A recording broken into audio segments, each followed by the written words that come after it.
সংযুক্ত কিষাণ মোর্চা ত্রিপুরা শাখা সর্বভারতীয় কর্মসূচির অঙ্গ হিসেবে কতগুলো গুরুত্বপূর্ণ কর্মসূচি নিয়ে আন্দোলনে নামছে।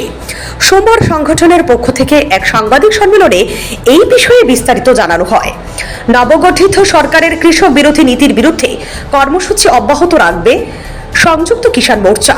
একটি মেমোরেন্ডাম ও চার্টার অফ ডিমান্ড দেশের সমস্ত সাংসদদের কাছে পাঠানো হবে। রাজ্যের সাংসদদের দেখা পাওয়া যায় না বলে কটাক্ষ করেন সংযুক্ত কিষাণ মোর্চার ত্রিপুরা সম্পাদক পবিত্র কর। তাছাড়া আগামী 9 আগস্ট ভারতবর্ষ থেকে কর্পোরেট হটাও এই বার্তা দিয়ে রাস্তায় নামবে সংযুক্ত কিষাণ মোর্চার সমর্থকরা। তাদের সঙ্গে ছাত্র, যুবনারী, ক্ষেত মজুর, কৃষক সভা বিভিন্ন সংগঠনের সদস্যরাও রাস্তায় নামবেন বলে জানান পবিত্র কর। এই দিনের এই সাংবাদিক সম্মেলনে সিপিএম এর পশ্চিম জেলা সম্পাদক রতন দাস সহ সংযুক্ত কিষাণ মোর্চার অন্যান্য নেতৃত্ব উপস্থিত ছিলেন।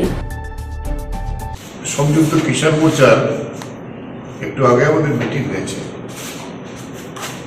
মিটিং এর বিষয়বস্তু হইল যে গত 10ই জুলাই দিল্লিতে সংযুক্ত কিষাণ মোর্চা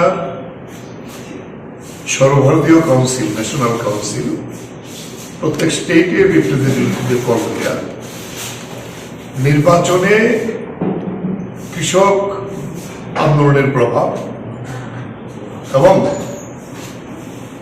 যে আমরা 2021-এ যে প্রতিশ্রুতি এমএসপি পেপারে দিয়েছিল, আমাদের কৃষক আন্দোলন এই বিষয়ের উপর বিশদ আলোচনা হয়। একদিনেরই ছিল, সকাল থেকে বিকাল পর্যন্ত হয়। তারপরে কতগুলো সিদ্ধান্ত হয়। ওই সিদ্ধান্তের এই সার্কুলার তো আমাদের কাছে এসছে, তাই আমরা আজকে যেহেতু নির্বাচনী প্রক্রিয়া ছিল, এটা তো আর কি হয়েছে আপনারাও জানেন। আমরা যে কারণে আমাদের বসতে একটু দেরি হয়ে গেছে। ন্যাশনাল কাউন্সিলের 10 তারিখের মিটিংয়ে যেটা প্রথম ঠিক হয়, পোস্ট ইলেকশন সিনারিওতে আমরা অবজার্ভ করে দেখেছি কৃষক আন্দোলন যেখানে সরাসরি যুক্ত রাজস্থান, পশ্চিম ইউপি, পাঞ্জাব, হরিয়ানা, পার্টলি